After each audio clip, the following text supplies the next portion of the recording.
भगवते वासुदेवाय। ॐ नमो भगवते वासुदेवाय। आनन्दलीलामय विग्रहाय हेमावदीपोच्छविसुन्दराय तस्मै महाप्रेमरसप्रदाय चैतन्यचन्द्राय नमो नमस्ते। चैतन्यचन्द्राय नमो नमस्ते। चैतन्यचन्द्राय नमो नमस्ते। श्रीमद्भागवतम तृतीय स्कंद चतुर्दश अध्याय श्लोक संख्या 15। अथ मे कुरु कल्याणं कामं कमललोचन आर्तपसर्पणं भूषन् अमोघं हि महीयसि। अथ मे कुरु कल्याणं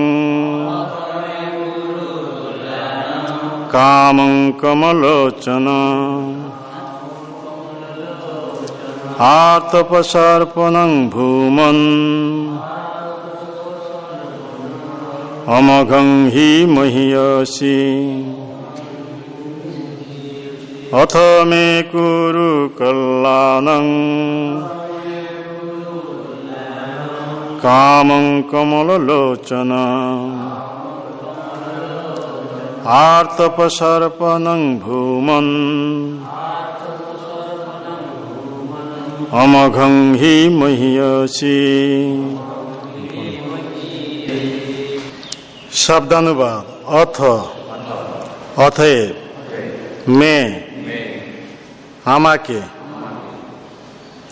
কল্যাণং কুরু কৃপা করুন, কল্যাণম মঙ্গল বিধান, কামম বাসনা, কোমল লোচন হে পদ্মলোচন, আর্ত দুর্দশাগ্রস্ত, উপসর্পণম আগমন, ভূমন हे महान, अमोघम अव्यर्थ, ही निश्चय, महीयसी महान व्यक्तिर। अनुवाद सबाई परपर पुनरावृत्ति करबेन। हे कमल लोचन, कृपा करे आमार बासना पूर्ण करुन।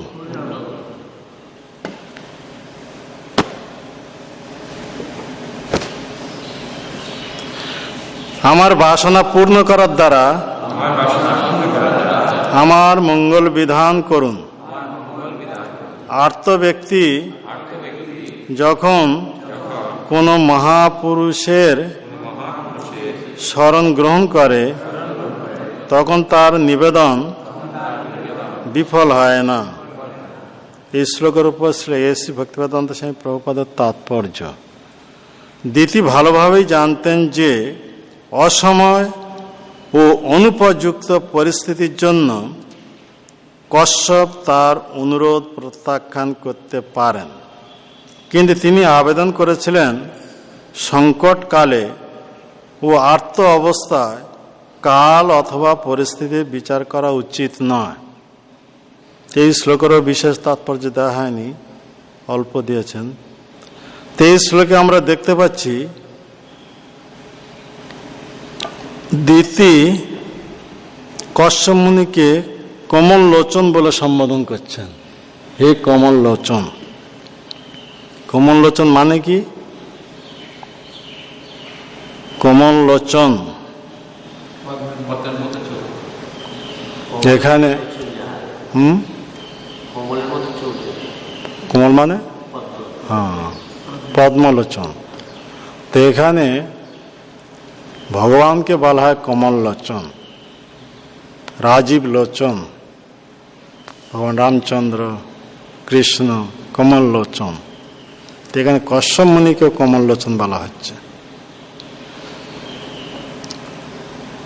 কশ্যপ মুনিকে কমল লোচন বলার তাৎপর্য হচ্ছে এই যে কশ্যপ মুনি এইরকম এক সুপুরুষ ছিলেন যার রূপের প্রতি আকৃষ্ট দক্ষ প্রজাপতির এইরকম 13টি কন্যা তাকে পতিরূপে বরণ করে নিয়েছিলেন।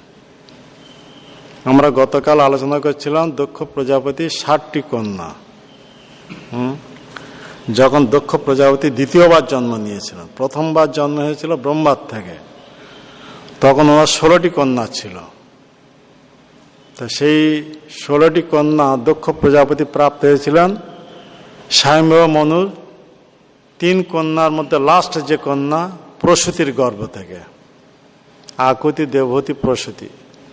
তা সেই 16টি কন্যার মধ্যে লাস্ট কন্যা ছিলেন সতী।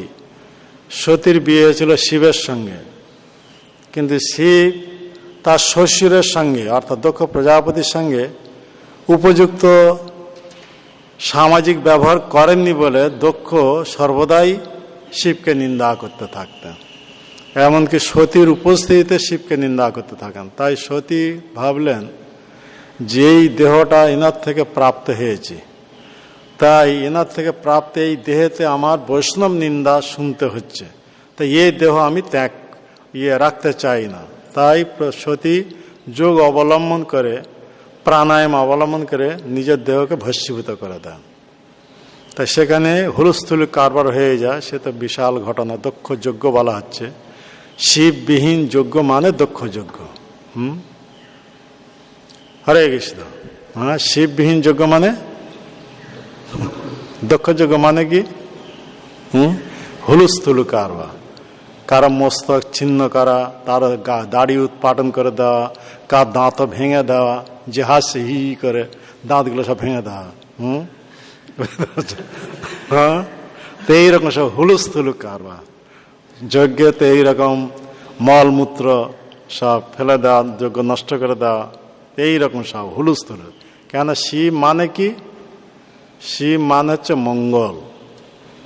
তা শিবের অনুপস্থিতি যে যজ্ঞ, সেখানে সব কি হবে? অমঙ্গল। হ্যাঁ, কথা বলতে পারছেন? হ্যাঁ, তো শিববিহীন যজ্ঞ মানে সব অমঙ্গল। তো এই সব দেখা যাচ্ছে। সেই সতী উনি যখন পিত্রালয়ে এসেছিলেন, তখন সতীকে দেখে দক্ষ প্রজাপতি তখন শিবকে নিন্দা করতে থাকেন। শিবকে নিন্দা করার ফলে সতী তখন তার দেহ ত্যাগ করেন। ত্যাগ করার পরে সেই সতী দ্বিতীয়বার জন্ম নেন পর্বত রাজার কন্যা রূপে, হিমালয়ের কন্যা রূপে, মাতা মেনকা। হিমালয় মেনকা কেন্দ্র করে জন্ম নেন, তাই ওনার নাম হলো পার্বতী। পর্বত রাজার কন্যা বলে পার্বতী। পার্বতী নামে প্রসিদ্ধ। এই যে দুর্গা, এ সাধারণত পার্বতী নামে প্রসিদ্ধ। তো এখানে দেখা যাচ্ছে দক্ষের মস্তক ছেদন করা হয়েছিল। শিবের অনুচর বীরভদ্র মস্তক ছেদন করে দিয়েছিলেন। তো সেই হিসাবে দক্ষের ছাগল মুন্ডল লাগানো হয়েছিল। তাই অত্যন্ত অশোভনীয় আর অত্যন্ত অসম্মানজনক। তাই এই দক্ষ প্রজাপতি ওই দেহ ত্যাগ করার পর দ্বিতীয়বার জন্মগ্রহণ করেন 10 ভাই প্রচেতার ঔরসে মারিসার গর্ভে থেকে। মহাপ্রভাবশালী, আর সেই নামে নামিত। পূর্বে যে নাম ছিল এখনো সেই নাম। তো সেই দক্ষ প্রজাপতি, দক্ষ মানে কি? দক্ষ মানে স্কিলফুল। হ্যাঁ, মানে দক্ষ মানে এক্সপার্ট, মানে প্রজা উৎপাদনে অত্যন্ত কুশলী। হ্যাঁ, তা আমরা দেখতে পাই সেই দক্ষ দ্বিতীয়বার যখন জন্ম নেন, তখন তারই নাম কি? সেই দক্ষ নামে নামিত। তা প্রথম যখন ব্রহ্মার পুত্র রূপে দক্ষ নাম প্রাপ্ত হয়েছিলেন, প্রজা সৃষ্টি করার দক্ষ, তখন তার পত্নী কে ছিল? আকুতি। আর দ্বিতীয়বার যখন জন্ম নেন প্রচেতাদের পুত্র রূপে, তখন তার পত্নী কি হয়? অশিকনি। তো অশিকনির গর্ভে থেকে প্রথম 10,000 সন্তান উৎপাদন করেছিলেন। আমরা গতকাল আলোচনা করছিলাম। তো 10,000 সন্তান এদের সব নির্দেশ দিয়েছিলেন দক্ষ প্রজাপতি, তোমরা বর্ণাশ্রম বিধি অনুসারে তোমরা এখন নারায়ণ সরোবরে যাও, সেখানে গিয়ে নারায়ণ আরাধনা করো, নারায়ণকে আরাধনা করে নারায়ণ প্রসন্ন বিধান করে নারায়ণের বর প্রাপ্ত হয়ে এই গৃহস্থ আশ্রমে এসে প্রজা সৃষ্টি করো। এ হচ্ছে আমাদের বৈদিক প্রথা, কত সুন্দরভাবে সাজানো। মানে গৃহস্থ আশ্রম প্রবেশ করার পূর্বে এইভাবে ইন্দ্রিয় সব সংযম করে ভগবানকে আরাধনা করতে হবে। ভগবানকে আরাধনা করে ভগবানের প্রসন্ন বিধান করে ভগবানের আশীর্বাদ নিয়ে তারপরে গৃহস্থ আশ্রমে প্রবেশ করতে হবে। এইভাবে সন্তান সন্ততি উৎপাদন করবে। আবার 50 বছর যখন বয়স হবে গৃহত্যাগ করে আবার বনে চলে যায়। কেন? মনুষ্য জীবনের মূল উদ্দেশ্য হচ্ছে কি? মনুষ্য জীবনের মূল উদ্দেশ্য হচ্ছে ভবসাগর থেকে উদ্ধার হয়ে, জন্মতি চক্র থেকে উদ্ধার হয়ে, জড়দেহের বন্ধন থেকে মুক্ত হয়ে চিন্ময় দেহ প্রাপ্ত হয়ে ভগবত ধামে ফিরে যাওয়া। এ হচ্ছে জীবনের উদ্দেশ্য, এ হচ্ছে আমাদের বৈদিক ধারা। তো 10,000 সন্তান যাদেরকে বলা হচ্ছে কি হর্যস্ব। হর্যস্ব মানে 10,000 সন্তানের সব মনোবৃত্তি একরকম, বহুত অসম্ভব। একটা বাপের যদি 2-3টা ছেলে থাকবে, 2-3টা ছেলের মত 2-3 প্রকার। বাপের মত একরকম, মার মত একরকম, নাকি? স্ত্রীর মত একরকম, ছেলের মত একরকম, মেয়ের মত আর একরকম, নাকি? তো সেই সব পরিবারে কখন সুখী হতে পারবে কেউ? তো এখানে দেখুন দক্ষ প্রজাপতি 10,000 সন্তান, এই 10,000 সন্তান সব অশ্বিকনির গর্ভে থেকে জাত করেছিলেন। সেই কারণে দক্ষ প্রজাপতি বলা আছে, প্রজা উৎপাদনে বহুত এক্সপার্ট। তাই এই হিসাবে 10,000 সন্তানের মনোবৃত্তি সব একা প্রকার। তাই তাদেরকে যখন নির্দেশ দেন সঙ্গে সঙ্গে পিতার আদেশ শিরোধার্য করে নিয়ে ওরা নারায়ণ সরোবরে চলে যান নারায়ণের উদ্দেশ্যে তপস্যা করার জন্য। আর ওরা তপস্যারত হয়ে গেছেন, এমন সময় নারদ মুনি সেখানে এসে ইউথ প্রিচিং করেন। ওরা সব ইউথ, যুবক। ওদেরকে প্রিচিং করে সব কি করেন? ঊর্ধ্বরতা ব্রহ্মচারী বানিয়ে দেন, আর কে গৃহে ফিরলেন না। দেখুন নারদ মুনি প্রিচিং কত পাওয়ারফুল। 10,000 সন্তান একসঙ্গে সব ব্রহ্মচারী বানিয়ে দেন, ঊর্ধ্বরতা ব্রহ্মচারী, মানে গৃহস্থাশ্রম ফেরার নয়। তো এইভাবে নারদ মুনি প্রিচিং অতি প্রভাবশালী। সেই নারদ মুনি প্রিচিং অনুসারে আমাদের ইস্কন থেকে ইউথ প্রিচিং চলছে। মানে ইউথ প্রিচিং এর মূল স্রোত হচ্ছেন বা উৎস হচ্ছেন নারদ মুনি। তারপরে দক্ষ প্রজাপতি একটু দুঃখিত হলেন, আবার উনি ওনার পত্নী গর্ভ থেকে 1,000 সন্তান উৎপাদন করেন। সবলাস্য, সবলাস্য মানে সেই একই অর্থ যে 1,000 সন্তান সবার মনোবৃত্তি একরকম। তা তাদেরকে নির্দেশ দিলেন তোমরা নারায়ণ সরোবরে গিয়ে নারায়ণ উপাসনা করো, নারায়ণের আশীর্বাদ নিয়ে গৃহস্থ আশ্রমে ফিরে এসে প্রজা উৎপাদন করো, প্রজা সৃষ্টি করো, মানে সন্তান সন্ততি। তো ওনারা ওই পিতার নির্দেশ অনুসারে নারায়ণ সরোবরে যখন গেছিলেন আর ওখানে এই তপস্যারত হয়েছিলেন, আবার নারদ মুনি ওদের ওখানে এসে ওদেরকে প্রিচিং করে ওদের সব ঊর্ধ্বরতা ব্রহ্মচারী বানিয়ে দেন। জ্যোতি মানে সন্ন্যাস ধর্ম অবলম্বনকে, আর কে গৃহে ফিরলেন না। তো এইরকম 11,000 সন্তান সবাইকে সন্ন্যাসী বানিয়ে দেন, কেউ আর গৃহে ফিরলেন না। তখন এই দক্ষ প্রজাপতি অত্যন্ত দুঃখিত হয়ে উনি আর পুত্র সন্তান উৎপাদন করলেন না। পুত্র উৎপাদন যদি করে এইভাবে তপস্যা পাঠাবেন, সেখানে নারদ মুনি এসে প্রিচিং করে তাদেরকে সব সন্ন্যাসী বানিয়ে দিচ্ছে, জ্যোতি বানিয়ে দিচ্ছে। তাই আর পুত্র সন্তান উৎপাদন করব না। তাই উনি কি করলেন? 60টি কন্যা উৎপাদন করেন।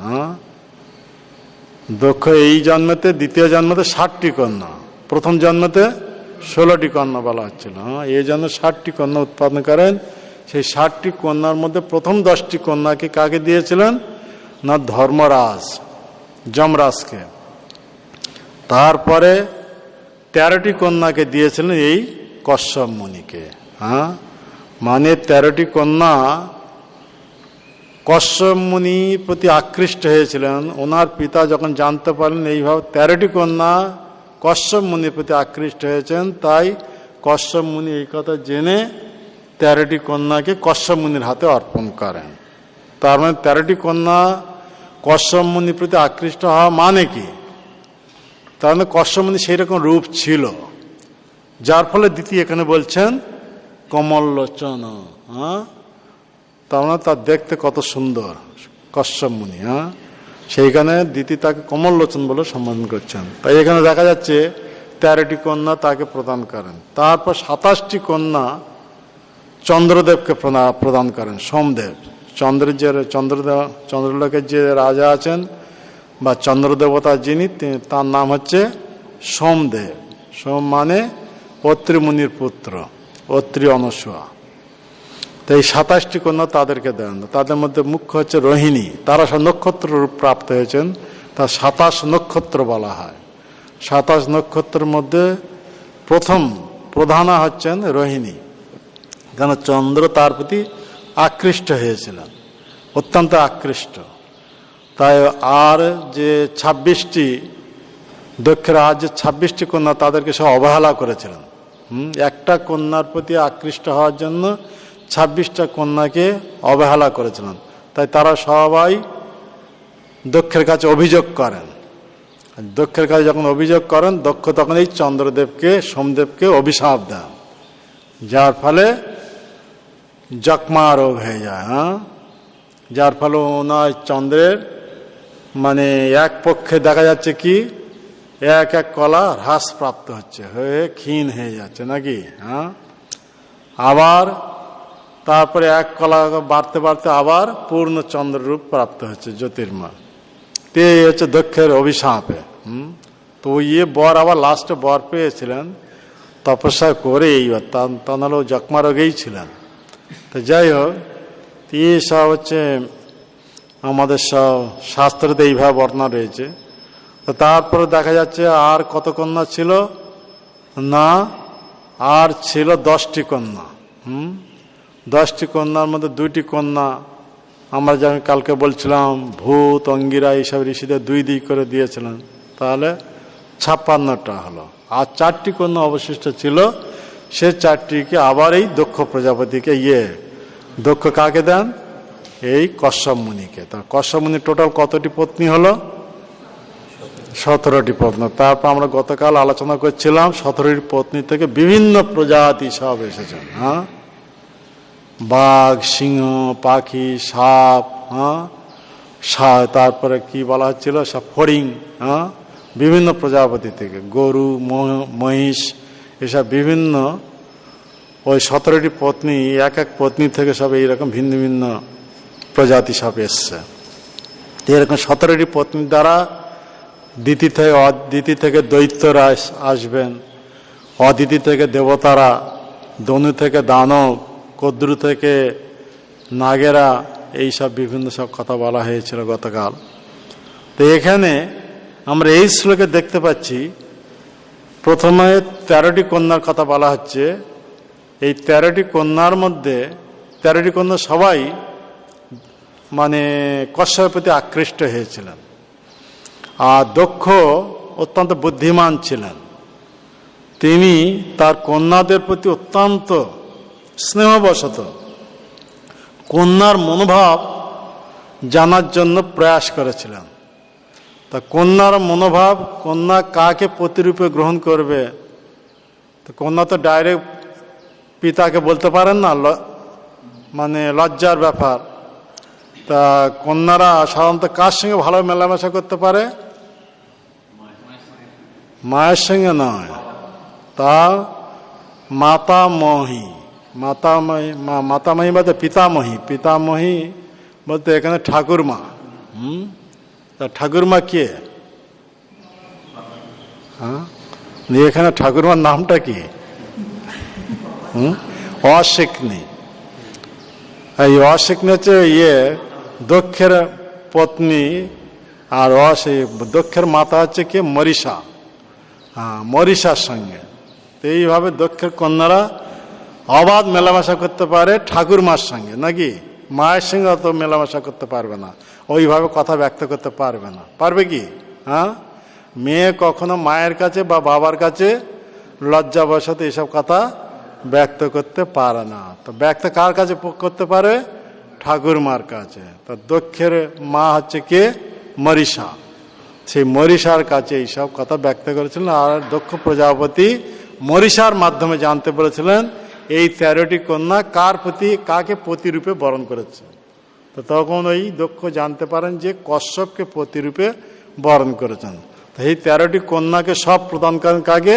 কশ্যপকে প্রদান করেন। 13টি কন্যা যেহেতু কশ্যপতে আকৃষ্ট, তো 13টি কন্যার মধ্যে 12টি কন্যা এরা সব সন্তান প্রাপ্ত হয়েছেন। 13টি কন্যার মধ্যে 12টি কন্যা সব দক্ষের থেকে সন্তান প্রাপ্ত হয়েছেন, কেবল একজন বাকি ছিলেন। কে বাকি ছিলেন? দিতি। সেই কারণে দিতির কথা এখানে বলা হচ্ছে।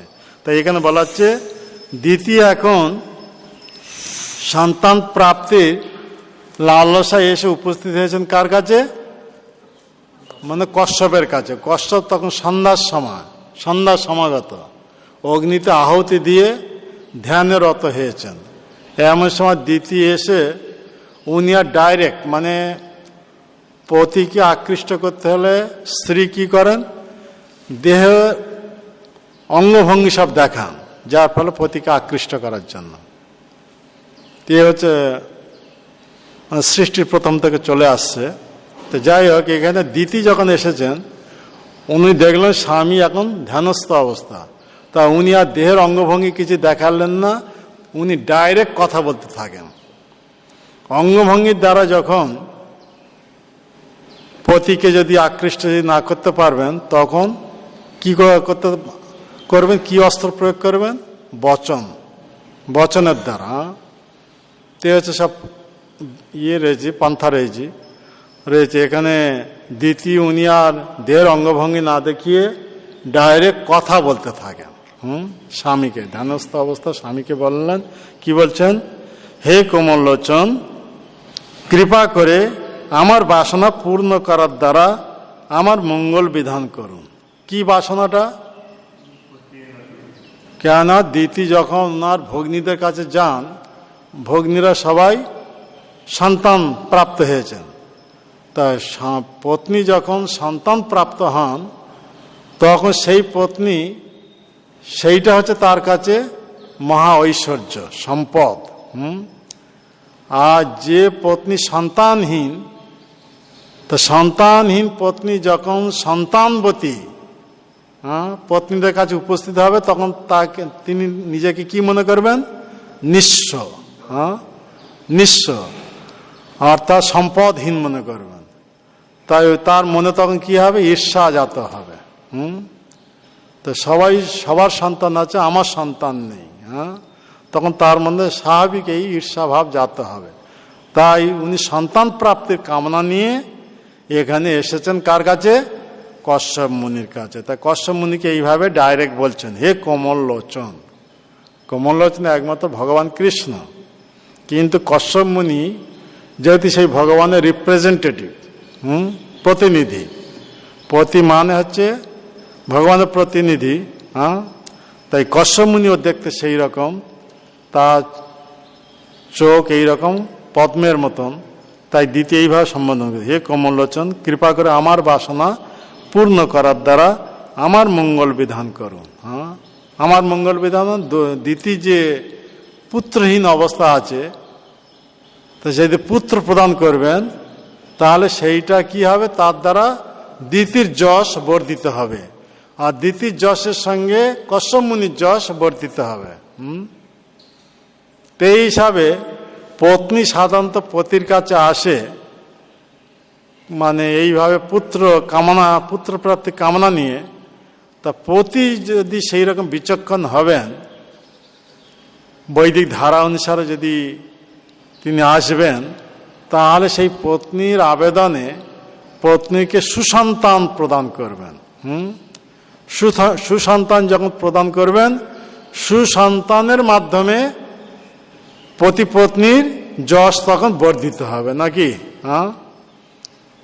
যদি পতি পত্নীর একজন সুসন্তান, ভগবানের যদি মহান ভক্ত যদি হবেন, তাহলে পুত্রের সেই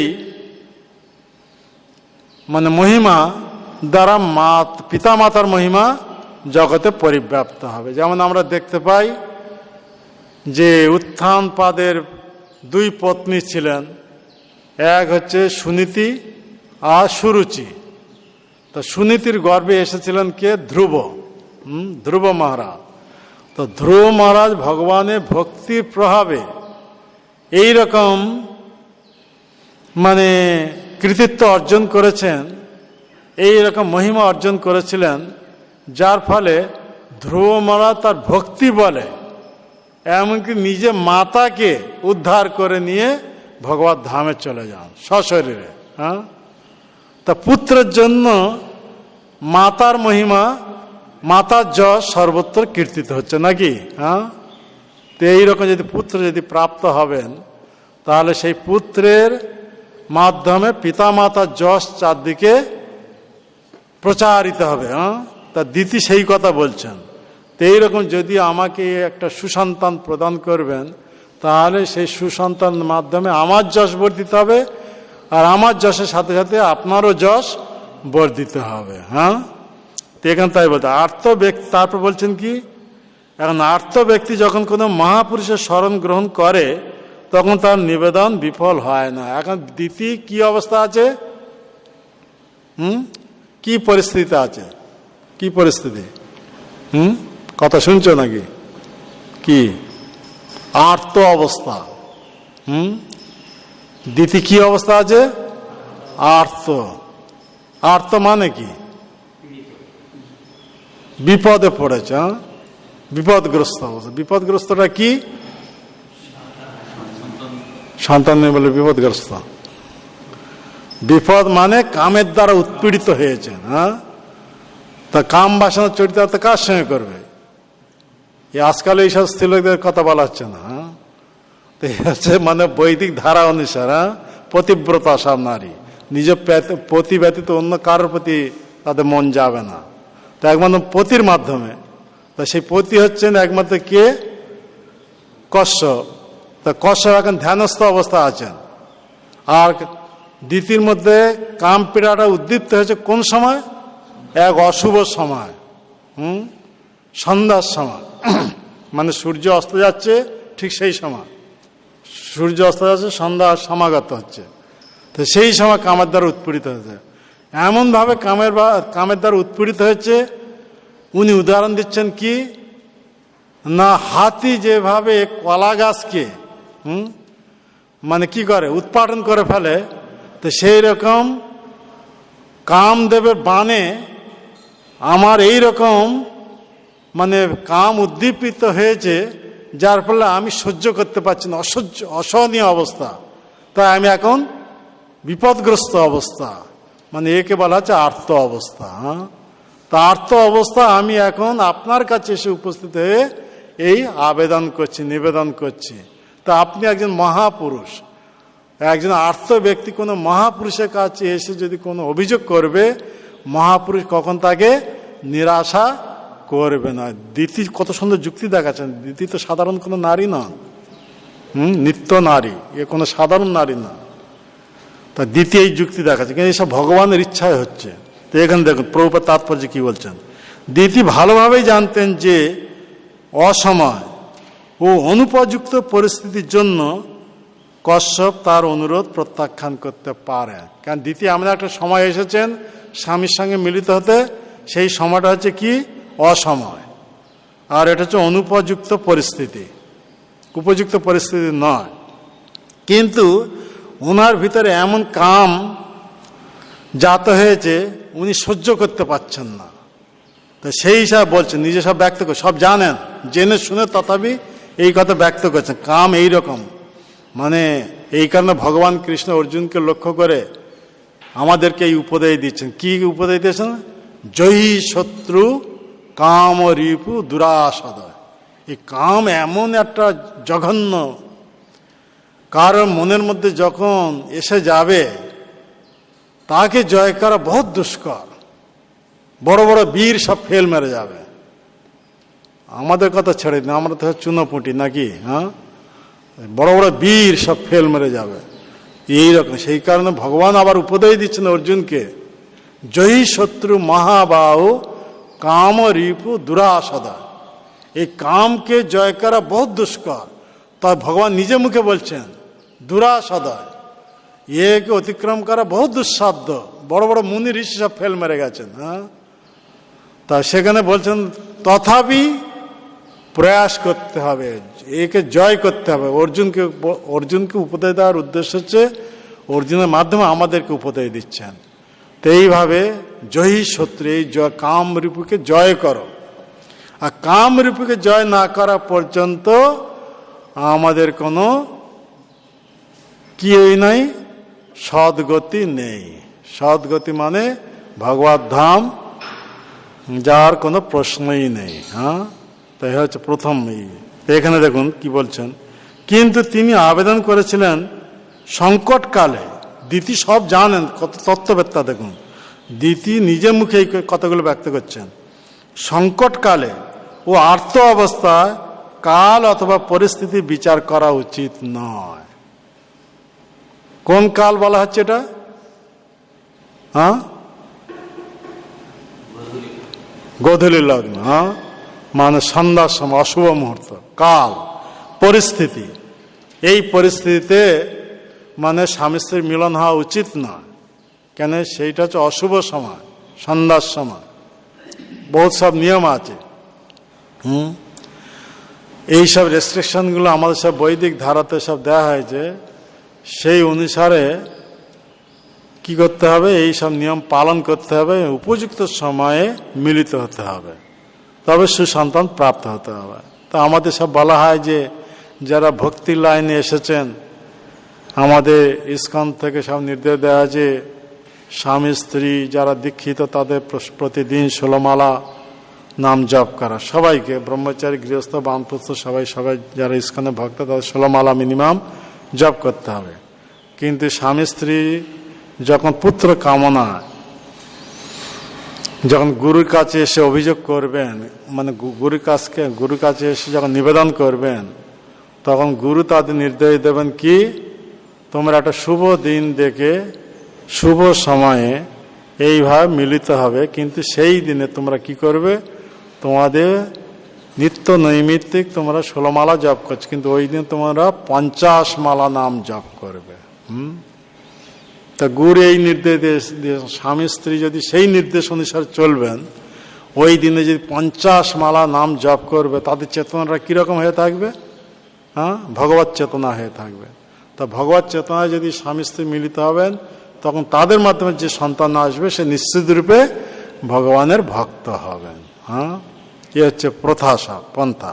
তো এখানে দিতি বলছেন কি, যে এখন আমি কামের দ্বারা এমন উৎপীড়িত হয়েছি, আমি নিজে সহ্য করতে পারছি না, তাই আমার এই কাম আপনি পূরণ করুন। কিন্তু আমি জানি এটা হচ্ছে অশুভ সময় এবং পরিস্থিতি যথাযথ পরিস্থিতি নয়। কিন্তু এইভাবে যখন উপস্থিত কথা এসেছে, তখন উনি এইসব কথা বলছেন কে? দিতি। হ্যাঁ, তো এই প্রসঙ্গ নিয়ে আমরা একটু আলোচনা করব। যে এ তো মিলিত হবে, পরে কথা আসবে।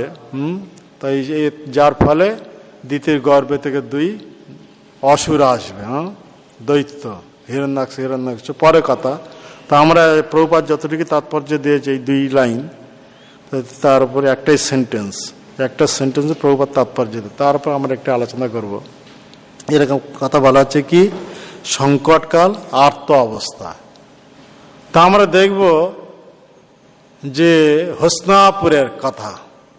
হস্তিনাপুর শান্তনু মহারাজের বিয়ে হয়েছিল কার সঙ্গে? গঙ্গা দেবীর সঙ্গে। তে শান্তনু মহারাজ কোনো সাধারণ মহারাজ নন, কেননা উনি অভিশাপ প্রাপ্ত হয়ে এসেছেন। গঙ্গাও ওই রকম অভিশাপ প্রাপ্ত হয়ে এসেছেন। তো যাই হোক, মহাভীষ, মানে শান্তনু মহারাজ পূর্বজন্ম ছিলেন কি মহাভীষ। তার পূর্বে উনি ওই রাজা ছিলেন। রাজা অবস্থায় এমন সব পুণ্যকর্ম করেছিলেন, মানে এইরকম সব যজ্ঞ অনুষ্ঠান করেছিলেন, অশ্বমেধ যজ্ঞ, রাষ্ট্রীয় যজ্ঞ। সেই পুণ্য বলে উনি ব্রহ্মলোক প্রাপ্ত হয়েছিলেন। কে? শান্তনু। মানে এ তো 3য় জন্ম। তার মানে প্রথম জন্মে। প্রথম জন্মে এইভাবে পুণ্য বলে ব্রহ্মলোক প্রাপ্ত হয়েছিলেন। আর ব্রহ্মলোকে ব্রহ্মার সভায় যখন সব দেবতারা সব বসেছেন, মহাভীষ, তার মধ্যে শান্তনু পূর্বজন্মের নাম হচ্ছে মহাভীষ, হ্যাঁ, উনিও বসেছেন। এমন সময় গঙ্গা দেবী সেখানে এসেছিলেন সেই সভাতে। তা গঙ্গা দেবী আসার ফলে দৈববশত দেবীরা সব সূক্ষ্ম বস্ত্র ধারণ করেন। হ্যাঁ, তা ওই সূক্ষ্ম বস্ত্র ধারণ করার ফলে দৈববশত হাওয়া হয়, বায়ু প্রভাবিত হয়, তার দেহের বসন উড়ে যায়। তা সেই খালি দেহ তখন দেখে যত দেবতারা সব মাথা নত করে নেন। কিন্তু মহাভীষ গঙ্গা সেই মানে কি বলা যায় নগ্ন দেহ, দেহের প্রতি নগ্ন, এখানে নগ্ন বলে আলাদাভাবে বুঝবেন, এখানে সেরকম বলা হচ্ছে না, এখানে বলা হচ্ছে দেহের যে উপরে বস্ত্র উড়ে গেছিল, তো সেই খালি দেহে, এই কথা। তা খালি দেহের প্রতি ও দেখতেই থাকে, কে? মহাভীষ। ব্রহ্মার সভা, যেখানে হচ্ছে কোনো সাধারণ সভা নয়, যারা হচ্ছে নৈষ্ঠিক সন্ন্যাস ধর্ম পালন করেন বর্ণাশ্রম অনুসারে, তারাই ব্রহ্মলোক প্রাপ্ত হন। তো সেখানে এইরকম ঘটনা ঘটছে। তো মহাভীষ তার প্রতি দেখতে থাকেন, গঙ্গাও এনার প্রতি দেখতে থাকে না। তো এইভাবে ব্রহ্মা এই দৃশ্য যখন দেখেন তখন ওদেরকে অভিশাপ দেন, তোমরা সব আবার মনুষ্য লোকে জন্ম নাও। এটা হচ্ছে প্রায়শ্চিত্ত। তো সেই যে মহাভীষ অভিশাপ, ব্রহ্মার অভিশাপ প্রাপ্ত হয়ে এই শান্তনু মহারাজ রূপে এসেছিলেন। প্রতীপের পুত্র, শান্তনু মহারাজের পিতাকে প্রতীপ, এসব মহাভারতের কথা। তো তার পুত্র রূপে এসেছিলেন। তা শান্তনু মহারাজ এই গঙ্গাকে পত্নী রূপে প্রাপ্ত হয়েছিলেন। একটা শর্তটা কি, মানে গঙ্গা তার ইচ্ছা অনুসারে যা করবে তাতে কোনো রকম প্রতিবাদ করতে পারবে না শান্তনু। আর যদি প্রতিবাদ করবেন তাহলে তাকে ছেড়ে তিনি চলে যাবেন। তা শান্তনু সেই শর্ত মেনে নিয়েছিলেন। মেনে নেওয়ার পরে এই শান্তনুর ঔরাসে গঙ্গার গর্ভে একের পর এক সন্তান জাত হতো প্রতি বর্ষে। সন্তান নিয়ে কি করতেন গঙ্গা দেবী? জলেতে বিসর্জন দিতেন। তো এই 7টি সন্তান সব জলে বিসর্জন দিয়ে মারেন কে? গঙ্গা দেবী। তা লাস্ট সন্তান যখন বিসর্জন দিতে যাচ্ছেন তখন শান্তনু আর সহ্য করতে পারল না। ও যে পূর্ব শর্ত ভঙ্গ করে গঙ্গাকে প্রতিবাদ করেন। তখনই গঙ্গা নিজের পরিচয় দেন সবকিছু। তো এই 8 জন সব হচ্ছে অষ্টবসু, ওরা অভিশাপ প্রাপ্ত হয়েছিলেন বশিষ্ঠ মুনির দ্বারা। অভিশাপ প্রাপ্ত হয়েছিলেন। কি অভিশাপ প্রাপ্ত হয়েছিলেন? না, বশিষ্ঠ মুনির আশ্রমে যে কামধেনু আছে, তো সেই আশ্রমে এসেছিলেন অষ্টবসু তাদের নিজ নিজ পত্নীদেরকে নিয়ে যখন এসে উপস্থিত হয়েছিলেন, কামধেনুকে দেখে অত্যন্ত আকৃষ্ট হয়ে পড়েছিলেন। কে? দু নামক যে বসু, তার পত্নী। তা তার অনুরোধে এই দু নামক যে বসু, উনি সে কামধেনু অপহরণ করেন। আর সেই সাথে আর সব 7 বসু তার স্ত্রীরা সব সেই সমর্থন করেছিলেন। যার ফলে এই দৃশ্য দেখে ওই বশিষ্ঠ মুনি অভিশাপ দিয়েছেন, তোমরা সব মনুষ্য লোকে গিয়ে মনুষ্য দেহ প্রাপ্ত এই অষ্টবসীদেরকে। তো ওরা তো সব দিকপাল, এইভাবে দেবতা, ওরা সব অভিশাপ প্রাপ্ত মনুষ্য দেহ প্রাপ্ত। তাই ওরা বহুত অত্যন্ত অনুশোচনা করতে থাকেন। আর গঙ্গা যখন সেই ব্রহ্মলোক থেকে ফিরছিলেন তখন এদের দুরবস্থা দেখে যখন জিজ্ঞাসা করেন তখন এদের সেই পূর্ব কথা সব ব্যক্ত করেন। তো ব্যক্ত করাতে তখন অষ্টবসী সব বলছেন, আমরা সব আপনার গর্ভে থেকে জন্ম নিতে চাই। আর জন্ম নেওয়ার সাথে সাথে আপনি কি করবেন? আমাদেরকে আপনার জলে বিসর্জন দিয়ে আমাদেরকে সব এইভাবে বধ করুন, আমরা তখন সাপ থেকে মুক্ত হয়ে যাব। কারণ আমরা মনুষ্যদের বেশি দিন থাকতে চাই না, জন্ম নেওয়ার সাথে সাথে আমরা মুক্ত হয়ে যাব, অর্থাৎ এই সাপ থেকে আমরা মুক্ত হয়ে যাব। তো তখন গঙ্গাদেবী বলেন, তোমরা কাকে পিতা রূপে গ্রহণ করতে চাও? তাহলে তো তখন এই অষ্টবসু বলেছিলেন শান্তনু মহারাজকে পিতা রূপে। তখন এই গঙ্গাদেবী শান্তনুকে পতি রূপে গ্রহণ করেন। আর শান্তনুর ঔরসে একের পর এক গঙ্গাদেবী গর্ভে এই 7 বসু সব জন্ম হয়েছিল। আর সেই প্রত্যেক বসুকে নিয়ে ওইভাবে গঙ্গার জলে বিসর্জন দিয়েছিলেন, তারা মুক্ত হয়ে যান। আর যে প্রকৃতপক্ষে কামধেনু চুরি করেছিলেন সেই কেবল এই জগতে বেশি দিন থাকতে হলো তাকে। হ্যাঁ, এ বৈশিষ্ট্যের অভিশাপ ছিল। তা তিনি হচ্ছেন কে? এ সত্যব্রত। তা সত্যব্রত গঙ্গাদেবীর লাস্ট সন্তান। তিনি যখন পরশুরামের কাছ থেকে এইসব অস্ত্রবিদ্যা সব শিক্ষা পারঙ্গম হয়ে গেলেন, গঙ্গাদেবী তখন নিয়ে শান্তনুর হাতে অর্পণ করেন।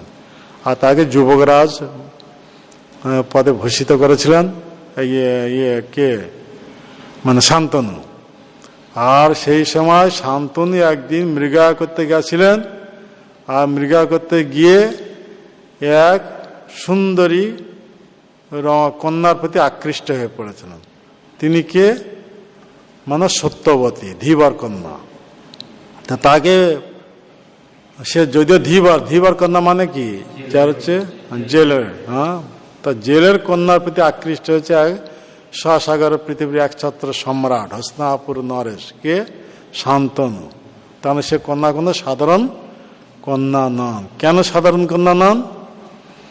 মানে যদিও ধীবরের কন্যা মানে যার দেহ থেকে মাছের গন্ধ বেরোবার কথা নাকি, হ্যাঁ, কিন্তু মাছের গন্ধ না, তার দেহ থেকে পদ্মের গন্ধ।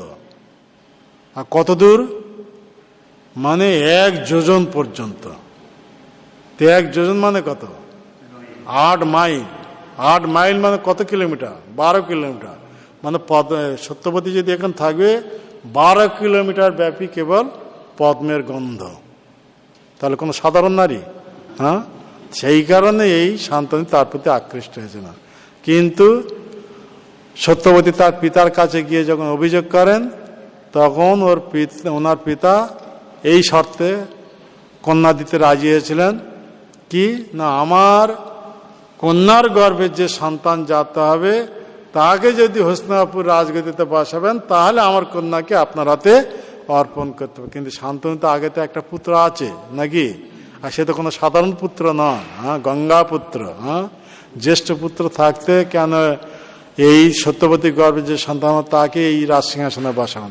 শান্তনু এদিকে সত্যবতীর প্রতি আকৃষ্ট, আর ওদিকে নিজ পুত্র গঙ্গা পুত্রকে সত্যব্রত, হ্যাঁ, তাকে কখনো সিংহাসন থেকে বঞ্চিত করতে পারবেন না। এই দ্বন্দ্ব পড়ে উনি বিমর্ষ হয়ে পড়েন।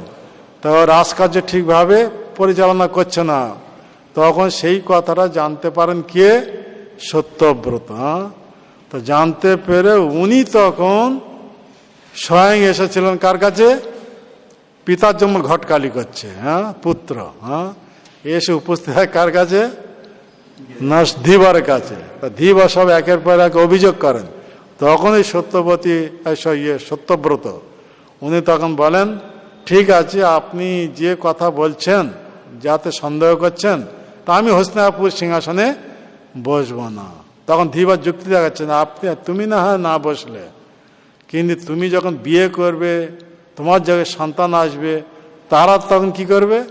আমার কন্যার গর্ভে যে সন্তান রাজসিংহাসনে বসবে তাদেরকে ঠেলে ফেলে দিয়ে, হ্যাঁ, তোমার সন্তান তখন সেখানে বসবে। তখন সত্যব্রত কি করলেন প্রতিজ্ঞা, ঠিক আছে, আপনি আমার সন্তানের দিকে ভয় পাচ্ছেন, আমি বিয়ে করব না। কি ভীষণ প্রতিজ্ঞা! হস্তিনাপুর রাজগদিতে বসবেন না রাজকুমার হয়ে। সত্যব্রত রাজকুমার, কে এইরকম আচরণ করতে পারো? রাজকুমার যে মানে উপভোগ করে নাকি, আর সেই রকম প্রতিজ্ঞা করছে, মানে বিয়েও করবে না, হস্তিনাপুর রাজসিংহাসনে বসবে না। এই লোককে সম্বরণ করতে পারবে? পারবে? হ্যাঁ, যদি 1 লাখ টাকা ব্যাংকে থাকে, যদি বলা হয় যে ছেড়ে এসে ইস্কনে ভক্ত হয়ে যায়, তাও ছাড়তে পারবে না। হ্যাঁ, ছাড়তে পারবে কি? হ্যাঁ, দেখুন, রাজ গদি যার জন্য ন্যায্য বিচারে সত্যব্রত সব প্রাপ্য নাকি, এইভাবে বিয়েও করবে না, রাজ সিংহাসনে বসবে না, কত বড় প্রতিজ্ঞা! এই ভীষণ প্রতিজ্ঞা করার জন্য সেই দিন থেকে নাম হলো কি ভীষ্ম।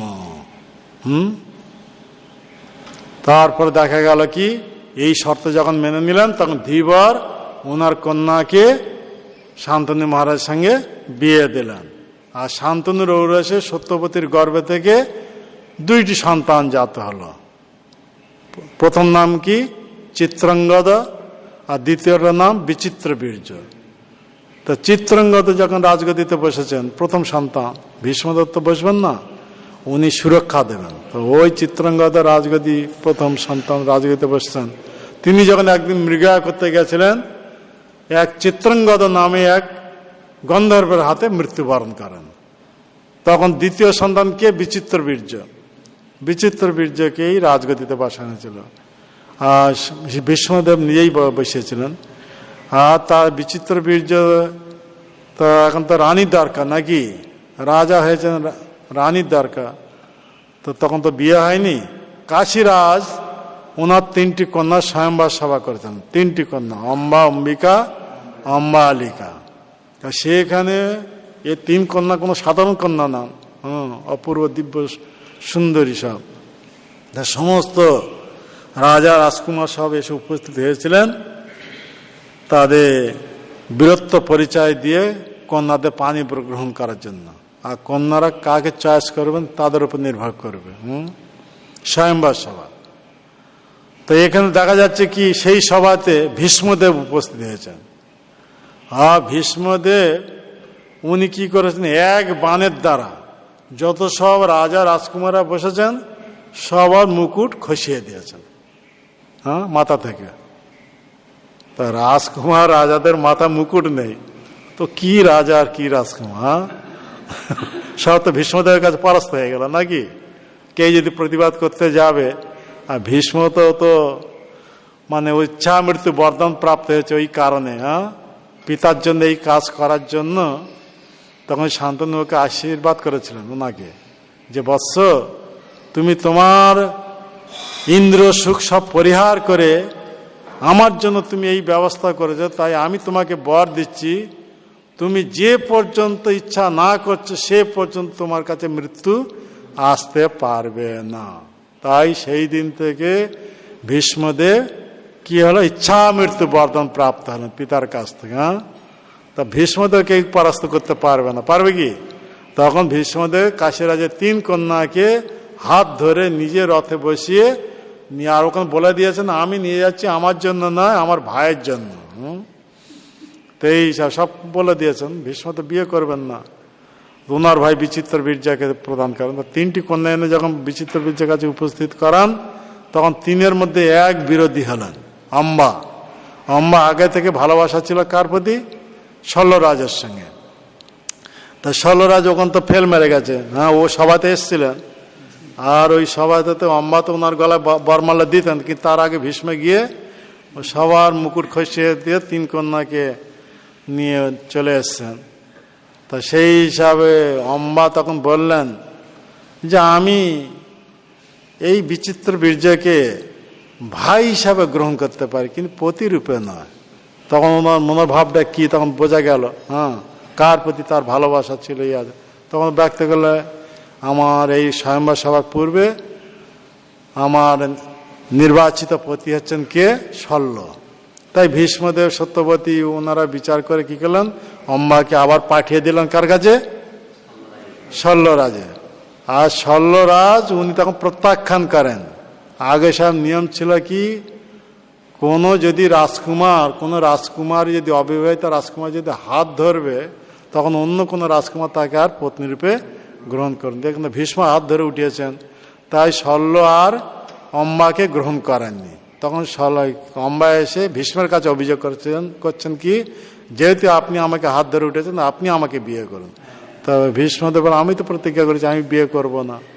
তখন অম্বা তখন কি করলেন, ওনার গুরু পরশুরামের কাছে গিয়ে অভিযোগ করেন। পরশুরাম তখন ভীষ্মকে ডাকেন, আর পরশুরাম ডাইরেক্ট নির্দেশ দিচ্ছেন অম্বার উপস্থিতে, তুমি যেহেতু একে হাত ধরে রথে উঠেছ আমাদের ক্ষত্রিয় চিত ধর্ম অনুসারে, তুমি একে পত্নী রূপে গ্রহণ করো। ভীষ্মদেব বললেন, আমি তো আগে থেকে বলে দিয়েছি আমি বিয়ে তো করবো না, হস্তিনাপুর রাজগদিতে বসবো না, আমি যেই 3 কন্যা নিয়ে যাচ্ছি আমার ভাইয়ের জন্য। তো তখন গুরু রূপে পরশুরাম নির্দেশ দিচ্ছেন, আমি আদেশ করছি তুমি একে পত্নী রূপে গ্রহণ করো, যদি না করো তাহলে আমার সঙ্গে যুদ্ধ করো। তা ভীষ্মদেব বলেন, ঠিক আছে আমি যুদ্ধই করবো, কিন্তু আমি আম্মাকে পত্নী রূপে গ্রহণ করবো না। তা সেই যুদ্ধে তো দেখা গেল পরশুরাম ফেল মেরে যাচ্ছে। তা ভীষ্ম কি পাওয়ারফুল! যে পরশুরাম 21 বার নিক্ষত্রিয় করেছেন, এমনকি কার্তবীর্যার্জুন যা সহস্র বাহু ছিল, দত্তাত্রেয় থেকে প্রাপ্ত হয়েছিলেন, সেই তাকেও বধ করেছিলেন। এইরকম অজেয় বীর কার্তবীর্যার্জুনকে পরাস্ত করেছেন, বধ করেছেন। সেই পরশুরাম আজকের ভীষ্মের কাছে পরাস্ত হতে যাচ্ছে। তো তাই ভীষ্ম পরশুরাম ওনাকে নাম দিলেন কি, আজ থেকে তোমার নাম হলো কি, ভার্গব বিজয়ী। অর্থাৎ ভীষ্ম সেই দিন থেকে ভার্গব বিজয়। কেন? পরশুরাম ও ভার্গব বংশে, ভৃগু বংশে এসেছিলেন, ব্রাহ্মণ বংশ। তো ভার্গব বংশে মানে ওনার পিতার নাম কি? যমদগ্নি। তো যমদগ্নি হচ্ছে ভৃগু বংশে। তো যাই হোক, এই হিসাবে ভার্গব বিজয়ী ভীষ্মদেব। তাই অম্বা তখন নিজে প্রতিজ্ঞা করলে, আমি এর প্রতিশোধ নেওয়ার জন্য আমি আবার আসব। তখন অম্বা নিজে ও কি করলেন, নিজের দেহ সব আগে সব রাজকন্যা তো মহাতেজিয়ান, মানে নিজে যোগ অবলম্বন করে নিজের দেহ ত্যাগ করেন, করে তার পরবর্তী জন্মে অম্বা এলেন কি রূপে? শিখণ্ডী রূপে। তো শিখণ্ডী রূপে এসে ওই ভীষ্মের মৃত্যুর কারণ হয়েছিল। ও বলেছিল আমি হব তোমার মৃত্যুর কারণ। তো ওই প্রতিজ্ঞা করে তার পরবর্তী জন্মে এসেছিল দ্রুপদ রাজার পুত্র রূপে, নাকি শিখণ্ডী। আর ওই অর্জুনের রথেতে ও সম্মুখে দাঁড়িয়েছিলেন। আর ভীষ্ম প্রতিজ্ঞা ছিল, আমি কোনো স্ত্রীলোকের সঙ্গে যুদ্ধ করি না। তো শিখণ্ডী মানুষ স্ত্রীও নয়, পুরুষও নয়, তো ওর সঙ্গে কি যুদ্ধ করো? একজন অজেয় বীর ভীষ্ম, তাই অস্ত্র ছেড়ে দিয়েছিলেন, নাকি? আর ভীষ্মের হাতে অস্ত্র থাকলে অর্জুন কত শত অর্জুন উড়ে যাবে, নাকি? ভীষ্মকে পরাস্ত করতে পারবে কি? কিন্তু এ হচ্ছে ভগবানের লীলা। ভীষ্ম তো ভগবানের ভক্ত, তো বিপক্ষ অবলম্বন করে কৃষ্ণের লীলা পুষ্টি বিধান করছেন। যেহেতু পৃথিবীতে অসুরের সংখ্যা বেড়ে গেছে, পৃথিবী ভার অপনোদন করার জন্য সব ভগবান কৃষ্ণের নির্দেশ অনুসারে চলছে। তাই সেই অজেয় বীর ভীষ্ম যখন অস্ত্র ত্যাগ করলেন, সেই সুযোগে অর্জুন একের পর এক তার উপর বাণ প্রয়োগ করতে থাকেন, এই সব সাজসজ্জা সাহিত্য করেন। তথাপি তো মারতে পারেনি, কেন? উনি তো যখন ইচ্ছা না করছে তখন পর্যন্ত কেউ মরবে না। তা কারণ ভীষ্ম ভগবানের ভক্ত, ওনার ইচ্ছা ছিল কি, অন্তিম সময়ে আমি সেই প্রভুর মাধুর্যময় মণ্ডিত সেই মুখ বদন দর্শন করতে থাকব, আর এই ওম নাম উচ্চারণ করব, তবে আমি দেহত্যাগ করব। সেই অভিলাষ ভগবান নিজেই পূরণ করেছিলেন। ভগবান ওনার অন্তিম সময় এসে ওনার সম্মুখে উপস্থিত হন, আর ওইভাবে ওই অবস্থায় ও ভীষ্ম যুধিষ্ঠির মহারাজ সব রাজধর্ম, স্ত্রী ধর্ম আদি সব উপদেশ দেন। দেওয়ার পরে লাস্ট অভিলাষ ভগবান পূরণ করেন। ভগবান ওনার সম্মুখে উপস্থিত আছেন, ভগবানের মাধুর্যময় মুখমণ্ডল দর্শন করছেন, আর লাস্টে ওং এই নাম উচ্চারণ করে নিজের দেহ ত্যাগ করেন। ইচ্ছা মৃত্যু, যখন ইচ্ছা করে তখন দেহ ত্যাগ করেন। তো সে যাই হোক, তো এখানে দেখা যাচ্ছে কি, বিচিত্র বীর্যের তালে 3 রাজকন্যার মধ্যে 2 রাজকন্যা পত্নী রূপে প্রাপ্ত হন। কারা কারা? অম্বিকা, অম্বালিকা। আর বিচিত্র বীর্য 2 পত্নীর প্রতি এত আসক্ত হয়ে পড়েছিলেন, স্ত্রীর প্রতি অত্যন্ত আসক্ত। পরিণামটা কি? স্ত্রীর প্রতি অত্যন্ত আসক্ত হয়ে যাওয়ার ফলে ওনার দেহে সব মানে নষ্ট, বল বীর্য সব নষ্ট হয়ে যায়, যার ফলে যক্ষ্মা রোগ হয়ে যায়। আর যক্ষ্মা রোগ হয়ে যাওয়ার ফলে অকাল মৃত্যুবরণ। তখন ওনার কোনো পুত্র ছিল না। বিচিত্র বীর্য অপুত্রিক অবস্থা কি হলো? মারা গেলেন। এখন হস্তিনাপুর রাজগদিতে কে বসেন? কোনো রাজকুমার নেই। এখন এই অবস্থাটা কি? আপদ, সেই কথা বলা আছে, মানে আর্ত অবস্থা, সংকটকাল। হ্যাঁ, তো এই অবস্থা এখন হস্তিনাপুর রাজগদিতে কে বসবেন? তো এখন সত্যবতী ভীষ্মকে অনুরোধ করছেন, এখন তো কোনো রাজপুত্র নেই, তাই তুমি বিয়ে করো। তা ভীষ্মদেব বললেন, না মা, আমি তো প্রতিজ্ঞা করেছি আমি হস্তিনাপুর রাজগদিতে বসবো না আর বিয়ে করব না। কি করা যাবে, কি করা যাবে? তখন সত্যবতীর মাথায় একটা বুদ্ধি এলো যে এখন হস্তিনাপুর কোনো রাজকুমার নেই, এরপর কে রাজকুমার রাজগদিতে বসবেন? তখন সত্যবতী ভীষ্মদেবের কাছে বলছেন, এইরকম আমার এক প্রথম পুত্র আছে যার নাম হচ্ছে ব্যাসদেব। আর সব ভীষ্মদেব তো বহুত আনন্দিত, ব্যাসদেব তো সবার কাছে অতি প্রিয়। ব্যাসদেব তো কোনো সাধারণ পুত্র না, দিব্য পুত্র, ভগবানের অবতার, কোনো সাধারণ না। তা সেই পুত্র যখন আমি প্রাপ্ত হয়েছিলাম, মানে এ পুত্র কার থেকে প্রাপ্ত হয়েছিল? সত্যবতী। সত্যবতী ওই ওনার পিতা নির্দেশ অনুসারে খেয়া পারাপার করতেন। হ্যাঁ, আর ওই খেয়া পারাপার এসেছিলেন কে? পরাশর ঋষি। তা পরাশর ঋষি ভবিষ্যৎ দ্রষ্টা ছিলেন। তাই পরাশর ঋষি উনি দেখতে পারলেন যে এই মানে কন্যার গর্ভে থেকে এইরকম ভগবানের এক শাক্তবেশ অবতার জন্ম নেবে, তাই ওনার মাধ্যম করে জন্ম নেবেন।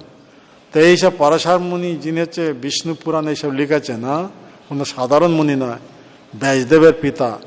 তো সেই পরাশর মুনি এরকম ভবিষ্যৎ দ্রষ্টা ছিলেন। তাই পরাশর মুনি উনি কি করলেন? সত্যবতীর মাধ্যমে এক সন্তান উৎপাদন করেন। হ্যাঁ, আর সন্তান উৎপাদন করার সাথে সাথে সেই সন্তান মায়ের কাছ থেকে বিদায় নিচ্ছেন, দিব্য সন্তান। এ কোনো এই সাধারণ নরশিশু নন, মানে সন্তান জন্মের সাথে সাথে মায়ের কাছ থেকে বিদায় নিচ্ছেন তপস্যা চলে যাওয়ার জন্য। আর মাকে বলে গেছেন, মা তুমি যখন কোনো বিপদে পড়ে যাবে, সংকট কাল তোমার কাছে এসে যাবে, তুমি সেই সময় যদি আমাকে স্মরণ করবে, আমি তোমার কাছে এসে তোমার সেই সংকট থেকে মুক্ত করাবো। তো এইভাবে মাকে আসে কথা দিয়ে ব্যাসদেব মায়ের কাছ থেকে বিদায় নিয়ে তপস্যা চলে গেছিলেন এই বদরিক আশ্রমের দিকে।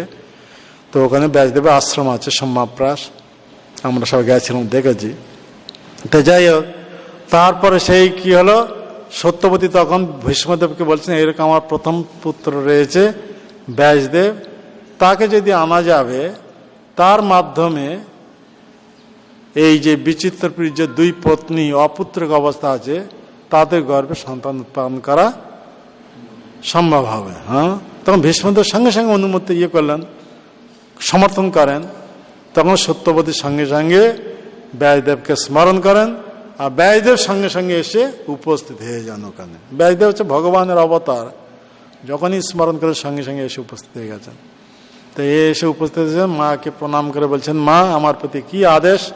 তখন সত্যবতী বলছেন, এইরকম তোমার ভাই মানে অপুত্রিক অবস্থায় মারা গেছে। হ্যাঁ, বিচিত্র বীর্য, তার দুই পত্নী আছে, তাই তুমি তাদের গর্ভে থেকে সন্তান উৎপাদন করো। এখন হস্তিনাপুর রাজগদিতে বসার মতো কোনো রাজকুমার নেই।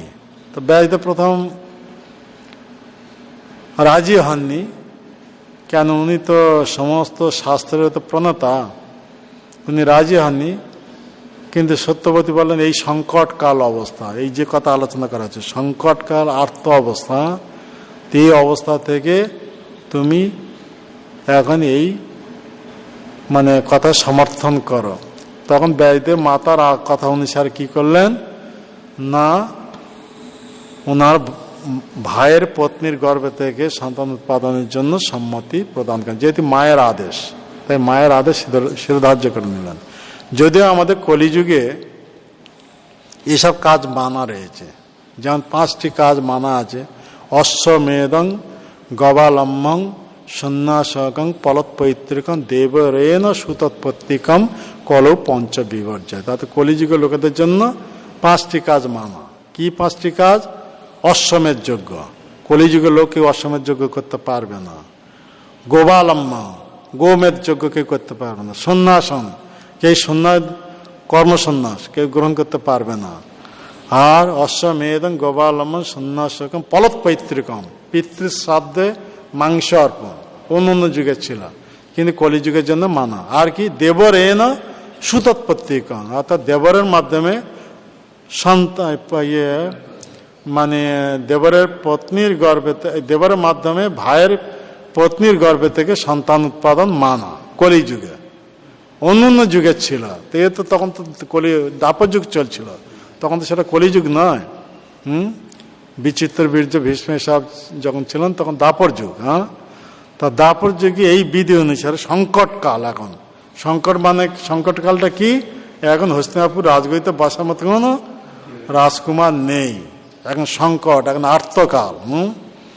এই অবস্থাতে সত্যবতী যখন নির্দেশ দেন ব্যাসদেব, তখন ব্যাসদেবের ঔরসে এই বিচিত্র বীর্যে ওনার ভাইয়ের পত্নী, যে বিচিত্র বীর্যের প্রথম পত্নীকে অম্বিকা, তো অম্বিকার সঙ্গে মিলিত হতে যখন যাচ্ছেন, অম্বিকা ব্যাসদেবের এই বিভীষিকা রূপ, অত্যন্ত মুনি, মাথায় বড় বড় জটা জুট দাড়ি, নাকি কৃষ্ণবর্ণ বিভীষিকা রূপ, মানে ইয়ে ভোগী লোকেদের কাছে বিভীষিকা নাকি, যারা হচ্ছে গৃহস্থ সামাজিক লোক তাদের কাছে বিভীষিকা।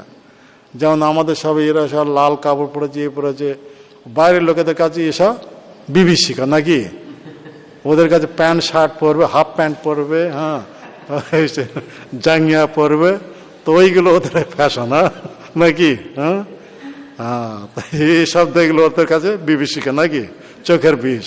তো ওই রকম তো ব্যাসদেব মুনি, তা ইনি যখন মিলিত হতে যাচ্ছেন, তো ওনার ওই রূপ দেখে ও চোখ বন্ধ করে নেয় বিভীষিকা। চোখ বন্ধ করে, মা যখন চোখ বন্ধ করে নিয়েছেন, তো সেই ব্যাসদেবের ঔরাসে অম্বিকার গর্ভে থেকে যে সন্তান আসছেন, অন্ধ হয়ে জন্মগ্রহণ করছেন নাকি।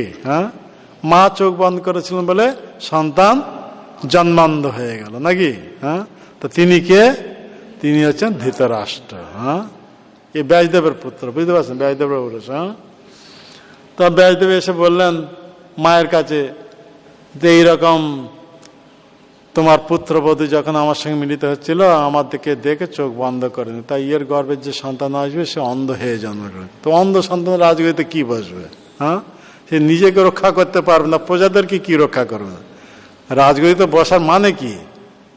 ক্ষত্রিয় হি প্রজা রক্ষণ, প্রজাদেরকে যিনি সুরক্ষা দেবেন নাকি। তিনি নিজেকে রক্ষা করতে পারেন না, প্রজাদেরকে কি সুরক্ষা দেবে?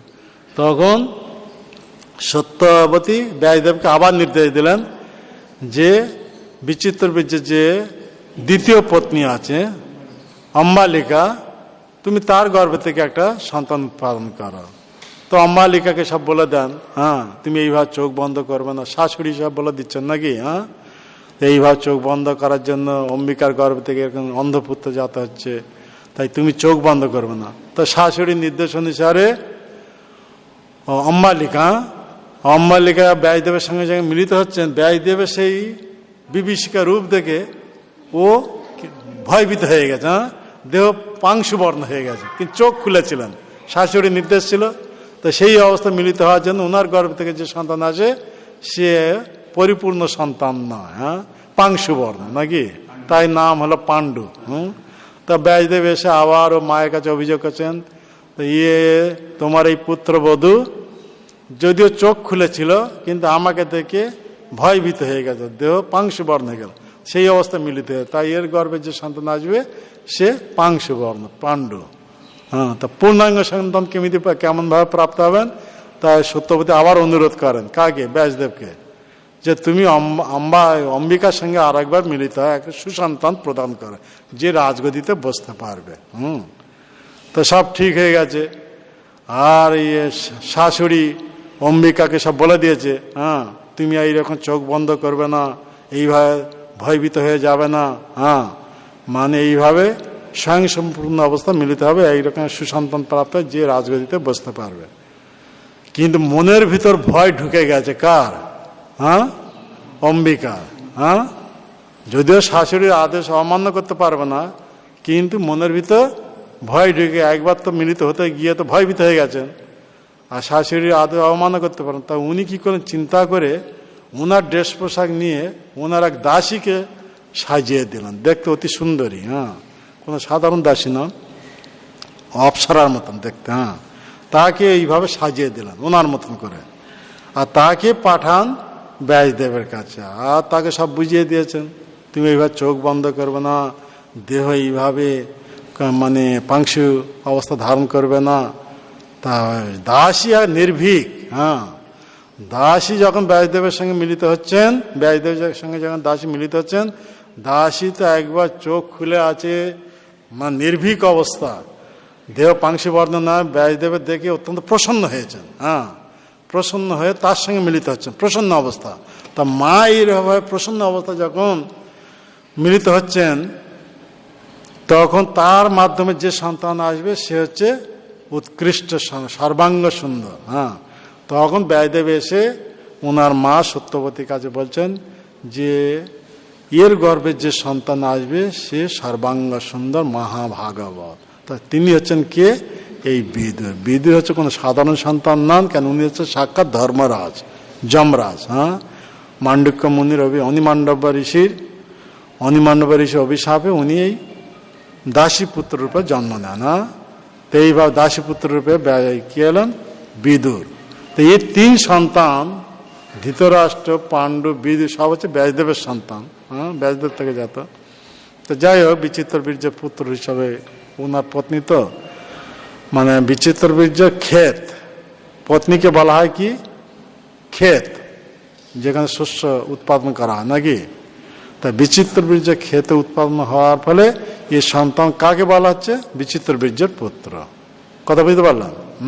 যদিও এরা সব উৎপাদন হয়েছে ব্যাসদেবের মাধ্যমে, কিন্তু এরা সব বিচিত্র বীর্যের পুত্র নামে পরিচিত। যেমন পাণ্ডুরা, 5 পাণ্ডব 5 দেবতা থেকে জাত হয়েছে নাকি, ভিন্ন ভিন্ন দেবতা থেকে জাত হলেও কিন্তু ক্ষেত হচ্ছে কার? পাণ্ডু মহারাজের, কুন্তী মাদ্রি। তাই এসব পাণ্ডব নামে পরিচিত, পাণ্ডুর পুত্র নামে পরিচিত সেই হিসাবে। তো যাই হোক, তো এখানে দেখা যাচ্ছে আপৎকালীন সংকট অবস্থা, এই যে প্রভুপাদ বলছেন সংকটকালে, এই দ্বিতীয় যে কথা বলছেন, সংকটকালে ও আর্ত অবস্থা কাল অথবা পরিস্থিতি বিচার করা উচিত নয়। যদিও অসময়ে এসেছে কে? দিতি, উনি সব জানেন এটা হচ্ছে অসময়, হ্যাঁ, এটা শুভ মুহূর্ত নয়, কিন্তু আমি কামের দ্বারা এত উৎপীড়িত হচ্ছে, আমি সহ্য করতে পারছি না, তাই আমার এই মনোবাসনা পূর্ণ করো। তা সেই হিসাবে কশ্যপ মুনি উনি আর কি করলেন? প্রিয়তমা পত্নী মনোবাসনা পূর্ণ করার জন্য এই অসময়ে মিলিত হন ওনার সঙ্গে, যার ফলে ও কশ্যপ মুনির ঔরসে ওনার গর্ভেতে এইভাবে 2 অসুর সন্তান জাত হলেন। তারা হচ্ছে হিরণ্যাক্ষ, হিরণ্যাক্ষ, 2 অসুর সন্তান। তো এই হচ্ছে আপৎকালীন কথা বলা হচ্ছে। এই আপৎকালীন, সেখানে আর অন্য কোনো বিচার করা যাবে না, যেহেতু বিচিত্র বীর্য 2 পত্নী অপুত্রক অবস্থা আছেন, এখন হস্তিনাপুর রাজগৃহে বসার মতো কোনো রাজকুমার নেই, তাই এ হচ্ছে সংকটকাল, হ্যাঁ। তো সংকটকালে ব্যাসদেব প্রস্তাব উঠিয়েছিলেন আমি এদের সঙ্গে কীভাবে মিলিত হব, কিন্তু সংকটকাল অবস্থা মা যেহেতু নির্দেশ দিচ্ছেন, তা সেই মাতার নির্দেশ অনুসারে ব্যাসদেব ওনার ভাই বিচিত্র বীর্যের 2 পত্নী অম্বালিকার সঙ্গে মিলিত হওয়ার ফলে তাদের গর্ভ থেকে এইসব সন্তান উৎপাদন করেন। এই সংকটকালে এইসব নিয়ম লঙ্ঘন করা হয়, যা নিয়ম আছে তা লঙ্ঘন করে এইভাবে মানে করার দোষ নেই এখানে, সে কথা। কিন্তু এটা হচ্ছে অন্য যুগের কথা, কিন্তু আমাদের কলিযুগে এই কারণে 5টি কাজ মানা: অশ্বমেধ, গোমেধ যজ্ঞ, একদণ্ডী কর্মসন্ন্যাস, পিতৃশ্রাদ্ধে মাংস অর্পণ, আর দেবরের দ্বারা সন্তান উৎপাদন। এই 5টি কাজ কলিযুগের লোকেদের জন্য মানা হয়েছে শাস্ত্র নির্দেশ। জয় গ্রন্থরাজ শ্রীমদ্ ভাগবতম কি জয়, শ্রী শ্রী গৌর নিতাই কি জয়, শ্রী শ্রী রাধা গোবিন্দ দেব কি জয়, জগৎগুরু শ্রী প্রভুপাদ কি জয়, সমবেত ভক্তবৃন্দ কি নিতাই গৌর প্রেমানন্দে।